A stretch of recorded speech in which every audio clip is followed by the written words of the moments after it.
Listening to techno actually gives you a sense of inspiration when you're painting. Yeah, it does. It inspires me.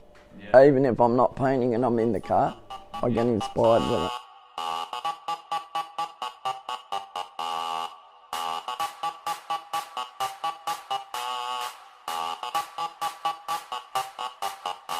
The bass and the tweeters make the speakers go to war. The mighty trumpet brings the freaks out to the floor. The bass and the tweeters make the speakers go to war.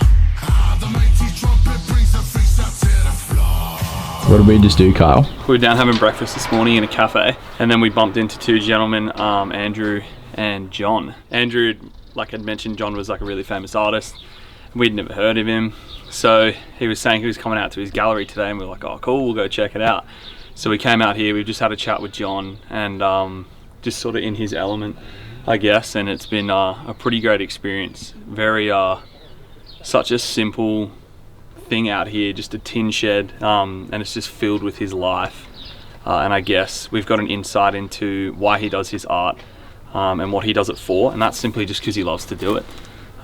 He was sort of neglected in his artistic skills when he was younger, and he was told that he wasn't really going to be much, being like he thinks maybe he was a bit dyslexic, wasn't fully like in school, but he has found his talent and found his passion, and it's beautiful to see him build that over the last, I think, roughly like 40 years. So it's been great. Put this up here or not? Yeah, sweet. Right. Yeah, no stress. Yeah. Yeah, if you want to just like open up and like say who you are and what you do and where you've lived your whole life, that'd be great. Yeah. Do you want me to say it now? Yeah. My name's John Dynon, and I've been born and bred in Broken Hill, and I've had a gallery at Silverton for 40, nearly 50 years. Yeah, that's awesome. And you were saying to us that like looking around, all your paintings are amazing, but you don't draw inspiration, they're just all in your head. Yeah, they just come out of my head, and I don't know where they come from, but it's a God-given talent. Have you ever put any thought into where they come from, or are you just like, you don't even bother because you're just really happy with the talent you've got? And they're probably places that I've seen over the years, because I worked in the bush as a kid. Oh, okay. 14 years old, I went up, right up top of Queensland, worked on stations. Okay. And I think everything sticks. Because with artists, you can register like scenes. Oh, I can't remember a name, but I couldn't remember the scenes in your head, and I don't know how. That's crazy. Yeah, every time I come here, I do a different painting. So that's the difference I would have in terms of like, I'm not really that artistic. I can't draw or anything, but you're just able to picture that, and I'll remember names of things, but I can't picture it. Like that's just not. I'm on the exact same opposite. You've either got the talent or you haven't, I think. Yeah. When you started painting and drawing, was there the desire to make money from it, or was it purely just because you enjoyed it? Probably both, I think. I still love doing what I'm doing. Yeah. If I wasn't making no money, I'd still paint. Yeah, and I used to draw a lot. And then I started painting at 19, and I'm 68 and I'm still painting. Yeah, and maybe delve into that, because you were mentioning to us it was your partner who gave you the paints. She was my girlfriend at the time, and for my 19th birthday she bought me a set of paints, and I told her she wasted the money, and she said, well, if you can draw you can paint. And then I went around, asked Bright Hart, Jack Absalom and a couple of the brushmen of the bush how to use paints and what to do, and they all give me a go. And Jack Absalom gave me a board, some paints, showed me how to use them. He said, now, am I allowed to swear on this? Yeah. Go ahead. Piss off. He said, now piss off, because that was Jack Absalom. Go out and do a paint and bring it back, and I'll have a look, see what you do. When I came back, he said, are you wasting my time, boy? And I goes, why? And he scared the shit out of anybody because he was rough as guts. Yeah. And I said, why? And he goes, you told me you couldn't paint, boy. And I said, I can't. And he said, bullshit. He said, if that's your first painting, he said, piss off and don't come back. So then it just went on from there. You just started painting. And they helped me. Yeah. Like Pro Heart used to work with my dad underground. Okay, yeah. So Pro helped me up the ladder. And so did Jack. And yeah. You were saying as well, like big inspirations and sort of the people that raised you were actually your girlfriend's parents, or your girlfriend at the time's parents. Yep. Just dive into that a little if you're happy to. Yeah, well, my parents were alcoholics, and we were Change the Life kids, and they just didn't have time for us. And we grew up being larrikins and bloody running the streets and getting away with murder, which all my mates had to go to bed at 6 o'clock or whatever. We ran the streets till Mum and Dad come home from the pub drunk. Yeah, wow. Then we'd have to put up with their shit. Yeah, so... And how did that affect you? I don't know. I drink myself, but not like they Did it make you grow up quickly in the sense of you I sort of reckon had it to did. look after yourself from the beginning? Yeah. And do you have any siblings? Yeah, 2. Yeah, okay. Yeah. And are you the oldest, youngest, middle? No, actually 4. I've got 2. I've got a half brother, half sister. Yeah. And my brother, and the half brothers died. My brothers died, and the half sister's still alive. Wow. But we don't see each other. Yeah. When you kind of transitioned into who's now your wife's family at the time, what was it like going from quite a broken home, for lack of a better term, to like a very nurturing and loving family? Yeah, beautiful. Yeah. Yeah. They taught me how to eat proper food, and Wow. like we got brought up on fish and chips, and still today I eat fish and chips, and I'm 68. Yeah. Yeah, wow. But the wife's mother and that, they taught me how to eat vegetables and fruit, which we never got. So, And then as you sort of grew up and transcended, you mentioned that like you're a father and you have kids. Did you got both sides of the coin where you saw what like your initial environment was and then you saw what it was later? And did you really want to steer into that direction and the better direction to raise your kids in that way? I did. I never drank like alcohol or anything, never smoked, never did drugs. Right through when the kids got to about 16 and they were ready to take off and do their own thing, that's when I sort of settled down and started having a few drinks. But I don't drink nothing like the parents. Yeah. Like, That's really admirable. That's cool to see. yeah. If I have a night out, then I wait a week to get over it. then do it again, but... Yeah, and it sounds like you do have some pretty wild nights out I'll as well. party. Because you're a techno fan. Man. Yeah. So who are some of your favourite artists? Oh, Timmy Trumpet and Will Sparks. And We've got I think when we get back on the road now, we're going to be blasting yeah, some there's Timmy. a lot of old-fashioned ones there. I Yeah. can't remember their name now. Yeah. Yeah. And you were saying as well that Timmy Trumpet, listening to techno actually gives you a sense of inspiration when you're painting. Yeah, it does, the music. Yeah, it inspires me. Even if I'm not painting and I'm in the car, I get inspired with it. Which no one, I'm sure, if you had a million guesses, no one would ever guess that that's your No. taste of music and that's what inspires you. Yeah, and everyone reckons I'm an idiot for listening to it. No way. Jokes on them because Look at what you create with that music. There's It's only incredible. one lot of music I don't like, and that's heavy metal. Yeah, okay. I like the music, but not the screaming. Yeah, too chaotic. Yeah, right. I don't know how they do that. Yeah, and something that's really awesome that I've noticed heavily and am in love with is your ability to document everything. Like you've got so many things in here that are just like, I was so shocked that you still had that, like the gear that you had from when you were mining. Like that is just amazing. And being that Billy, the T-Billy, being your dad's as well, that is so amazing. What do you think about you? What draws you to that? Like, why do you like to collect all these things? Oh, I don't know. I've always loved junk. Yeah. Always collected it. Yeah. It's amazing. I've had that much junk over my lifetime, it's not funny. And you said you've good lost. junk. Yeah. In the good sense of the word. Yeah. Either give it away or lose it. The painting, the fact that you paint like a little bit inside your workspace there and then on the outside every day, that is just... Yeah, you were saying that you bought the shed for, was it 100,000? 110. $110,000. It's the dearest shed in Australia. Yeah. Like this was just a tin shed. There was no walls, there was no ceilings, no nothing. And what year was this? Probably about 10 years ago. And then every day you've painted a little bit A on little the bit shed. of paint on the shed, on the outside, the inside, all behind me and on my easel and up on the roof. Think about how much it would sell for now. Yeah. And did you ever feel a pressure, because this gallery is so unique and it really speaks to the character of who you are. Did you ever feel a pressure to sort of conform to what society tells you how your gallery should I be? never have. That's why I've never got into the big galleries, because I'm a bit like pro art. Pro's the same.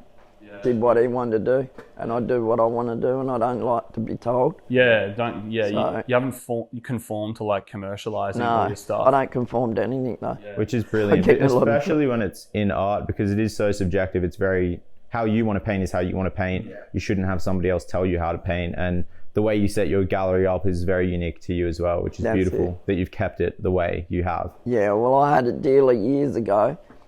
He come and said, oh, I want 20 windmills, I want 20 trees, I want 20 something else's. And when I went to bed that night, I was so depressed because I thought, I don't want to do what he wants because I want to just do something different every time, or I want to do what I want to do. So I rang him and told him I'm not going to do them. And I didn't want to be in his gallery. Wow. And he called me a greedy person, I'm a nasty person and all this, and that I didn't want to share me stuff in his gallery. And That's crazy. but he used to pull up out the front of my house in town with 2 racehorses, a Rolls Royce, and he'd go into the races with his horses and things. Yet I was a greedy person. Yeah, I was going to say, I think it's the I opposite. just didn't want to be made to, what do you call it, mass produce. Yeah, definitely. And what has art sort of taught you over your life? Like, what are the lessons you've taken from it? I don't know. Just kept me alive, I know that. Yeah, it was just Yeah. this desire to wake up every Yeah, I just wanted to be an artist. I didn't care if I was losing money or, you know, I treated it as a job, and it brought in enough money to keep me going, and I went broke 3 times, so, and I got out of it. Yeah. I love And this. it's pretty good now, The so. simplicity of it, and I think the way you look at things is you kind of answer something with, I don't know, because you're just like, I'm happy with what I'm doing. I'm grateful. You have a Yeah. quote up there. Yeah. God gives you the talent, but it's what you do with it. That's it.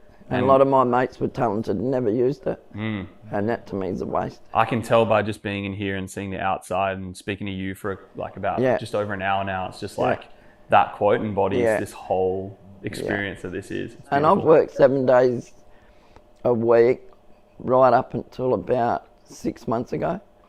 And now I get a lady to come in on weekends, Yeah. Okay. but I used to come here 7 days a week. I come out here with the hangovers or whatever and just paint and run the gallery, where I shouldn't have. I should have stopped home and got over me hangover. Yeah. And you said like you almost went bankrupt 3 times. What was it like in those moments?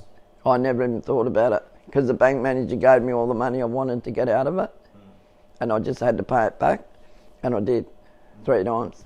Now, I couldn't even go and get $20,000 loan from the bank. You can't talk to a bank manager because every person in the bank's a manager. So, Yeah, wow. And when you look at your art and knowing that these are all like material items, these are things that will outlast you, they'll be here.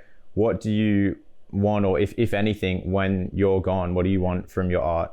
Oh, I don't know, I'm proud of what I've done, and I'm happy to know that everything, I'm going to leave like thousands of things, and they're going to go on for 1,000 years, or whatever, as long as they last. That's beautiful. The I love that. The message in the art too. It's just Yeah.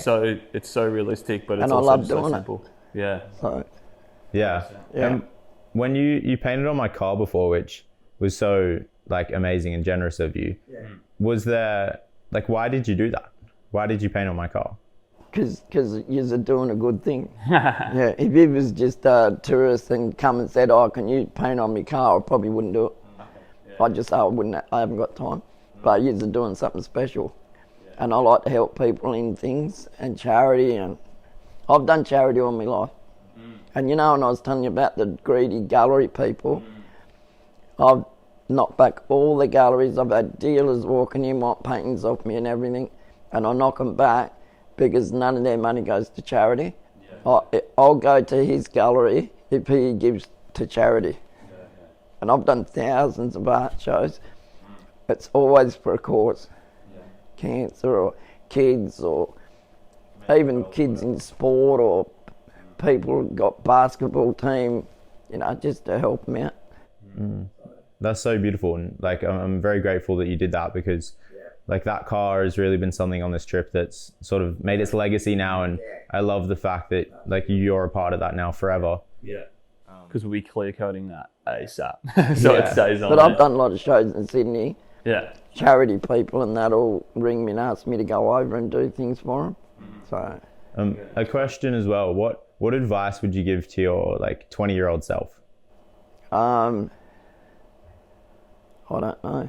I'm still getting in trouble when I was 20. I'm still doing it now at 68. So just I'm changed. just keep going. Yeah, keep Keep going. doing what you Follow do. your Yeah, talent.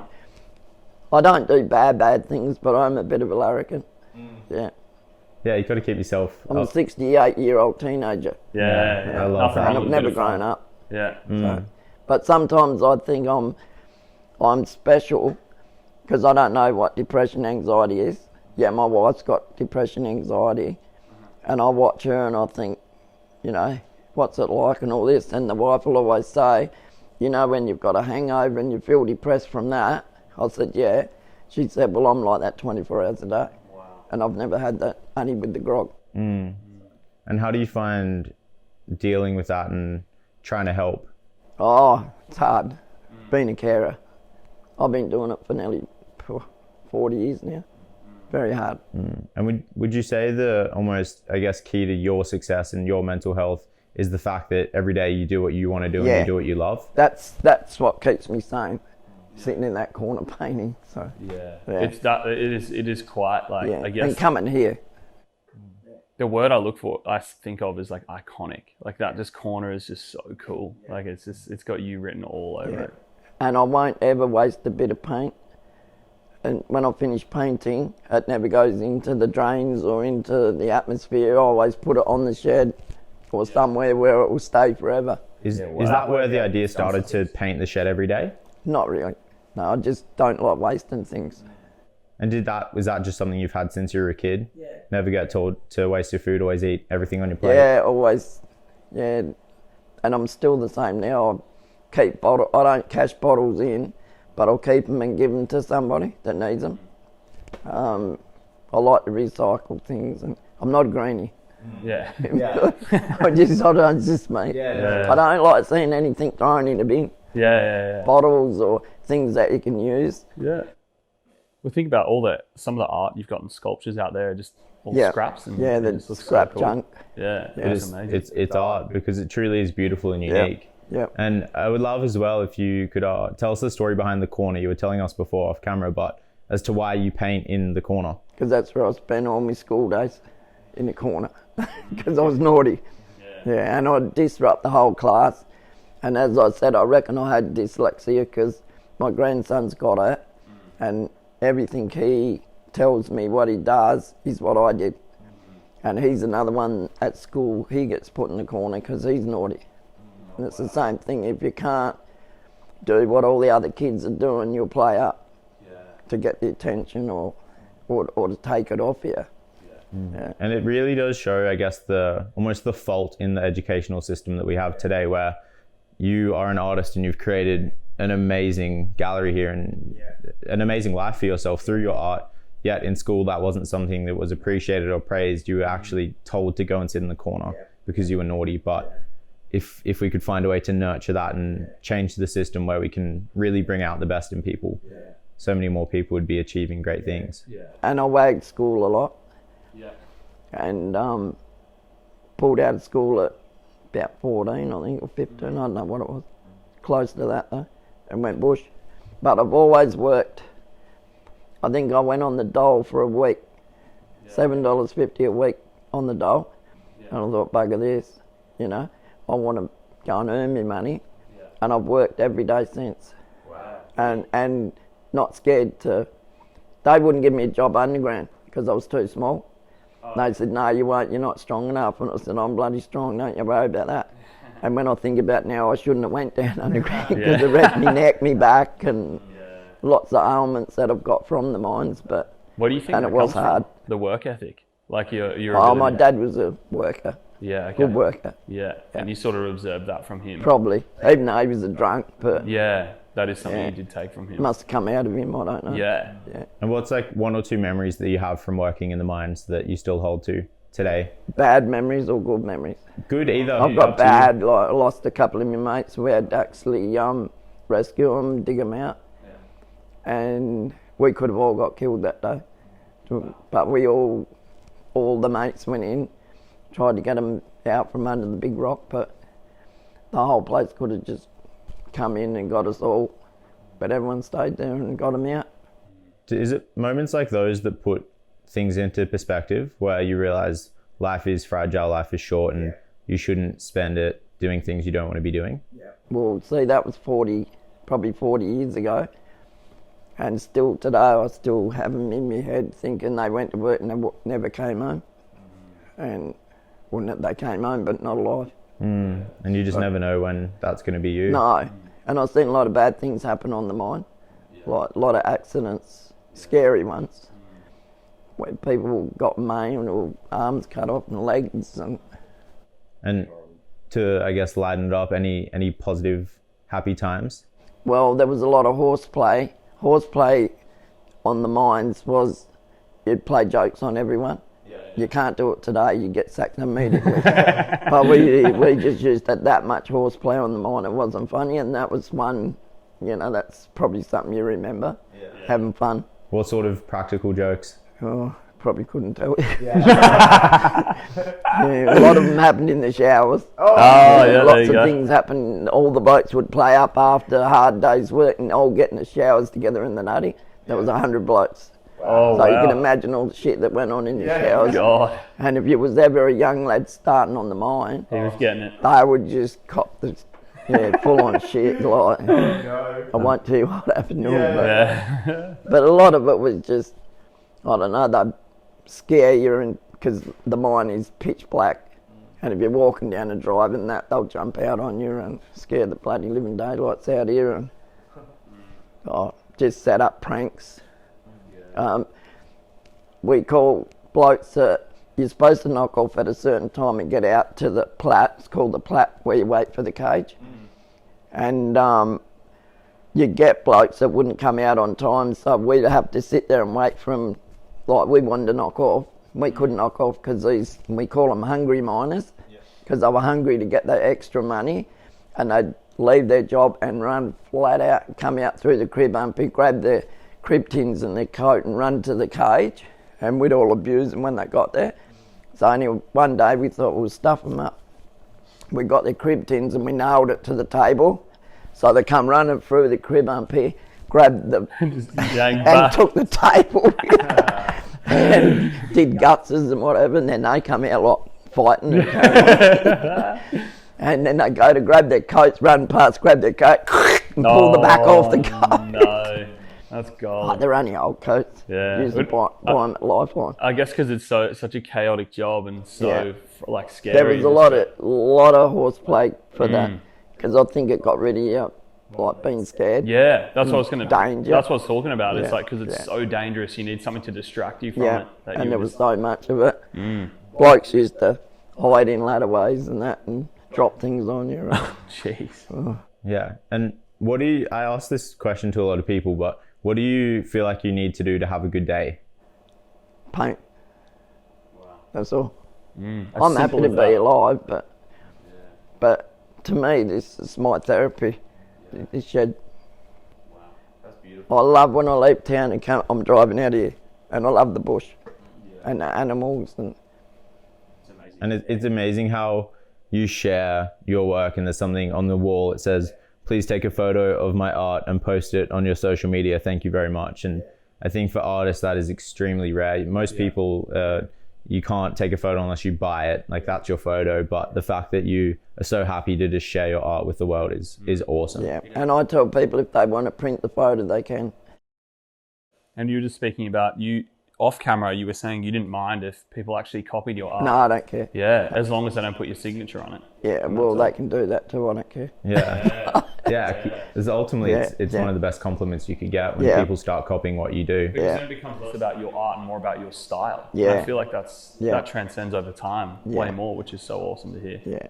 Yeah, it's unique. Yeah. And have you done any mentoring in terms of teaching people art? A couple of times. Different, like my mates' kids, but I wouldn't like to be a teacher, because I still think that I'm not qualified. Wow. Because I'm not an academic. And I've had artists tell me, you know, you shouldn't be where you are because you're not an academic. And I'm a self-taught artist. They've been through uni, and I've done better than they have. But wouldn't you see? I would see that as you're more qualified to art because you've created it yourself. So the like the idea of art being something that's creation, it's individual. You've done that yourself with no guidance. It's like I would call that more art than anything else. Yeah, and I've got more. What would you call it? I'm more famous than any of them. These uni ones. Yeah. And there was one in that cafe this morning. He's a brilliant artist. He was a teacher.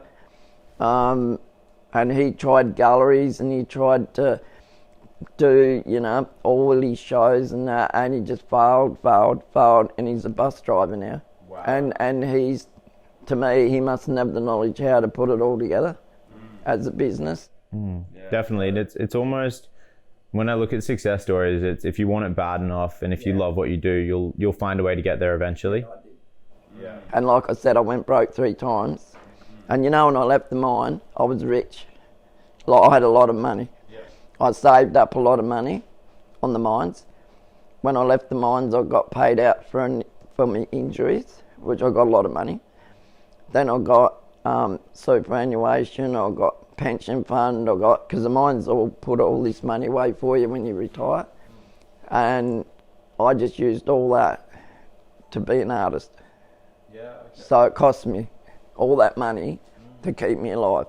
That's beautiful. Yeah, well, I got through there. It's amazing that you just kept going, despite a lot of people around you probably told you, don't do it, like do something else. Oh, they did. My dad did. He didn't want me to be an artist. He wouldn't help me one bit with if I said, can you buy me pencils or nah.